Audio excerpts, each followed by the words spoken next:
नमस्कार दोस्तों, आज मैं आपके लिए सुदामा और श्री कृष्ण की सच्ची दोस्ती की कहानी लेकर आई हूँ।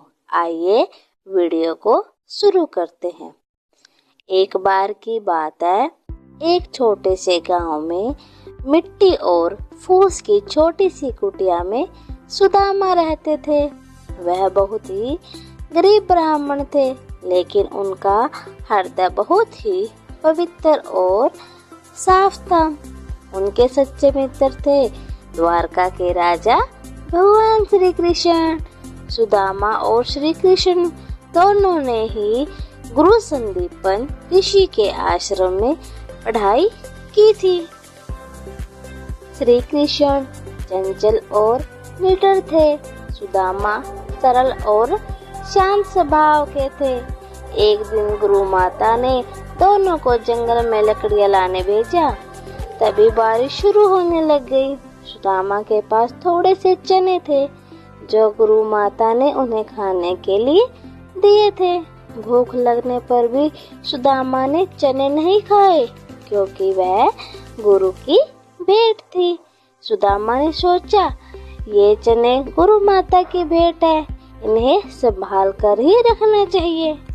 भूख लगने पर भी सुदामा ने श्री कृष्ण को नहीं बताया, क्योंकि उन्हें लगा कि भेंट बिना अनुमति के नहीं खानी चाहिए। कृष्ण सुदामा के मन का भाव समझ गए और उनकी सादगी पर मुस्कुराए, लेकिन दोस्ती में कोई भी शिकायत नहीं की। समय बीत गया। कृष्ण द्वारका के राजा बन गए और सुदामा अपने गांव में एक छोटी सी कुटिया में ही रहने लगे। उनके पास ना धन था ना सुख सुविधा, पर मन में श्री कृष्ण के लिए अपार प्रेम और सच्ची भक्ति थी। एक दिन उनकी पत्नी बोली कि आपके मित्र तो राजा श्री कृष्ण हैं, उनसे मिलकर आइए, शायद हमारी गरीबी दूर हो जाए। सुदामा पहले झिझके, पर दोस्ती से मिलने की खुशी में चल दिए। सुदामा श्री कृष्ण से मिलने के लिए खाली हाथ नहीं जाना चाहते थे। उनके घर में बस थोड़े से ही चावल थे। पत्नी ने वही चावल एक पोटली में बांध दिए। सुदामा उन चावलों को लेकर चले दिए। सुदामा नंगे पांव फटे एड़ियों में द्वारका पहुँचे। महल के दरवाजे पर खड़े होकर सोचने लगे, कहाँ मैं एक गरीब ब्राह्मण और कहाँ द्वारका के राजा श्री कृष्ण। द्वारका पर खड़े द्वारपालों से सुदामा ने कहा कि मैं श्री कृष्ण का मित्र हूँ, मुझे अंदर जाने की अनुमति दो। द्वारपाले सुदामा की हालत को देखकर उन पर हंसने लग गए। तभी श्री कृष्ण की नजर सुदामा पर पड़ी। वह दौड़कर आए। सुदामा, तुम बाहर क्यों खड़े हो? आओ मेरे साथ। श्री कृष्ण सुदामा को महल के अंदर ले गए। उन्हें आसन पर बैठाया और उनके पैर कृष्ण ने खुद धोए। मेरे लिए क्या लाए हो मित्र? श्री कृष्ण ने पूछा। सुदामा शर्म से पोटली छुपाने लगे, लेकिन श्री कृष्ण ने हंसकर पोटली सुदामा से छीन ली और सुदामा के लाए हुए चावल खाने लगे, जैसे वह कोई राजा नहीं बल्कि बचपन का वही दोस्त हो।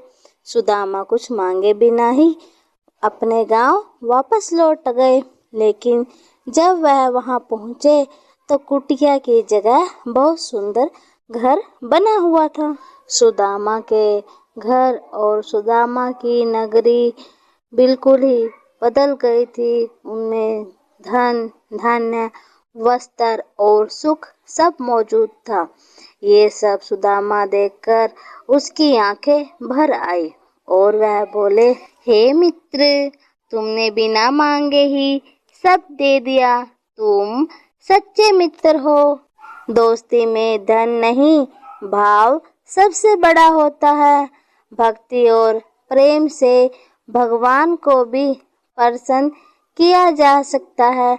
जैसे सुदामा और श्री कृष्ण की दोस्ती में धन का कोई स्थान नहीं था, वैसे ही हमारी और हमारी दोस्ती में धन का कोई भी स्थान नहीं होना चाहिए।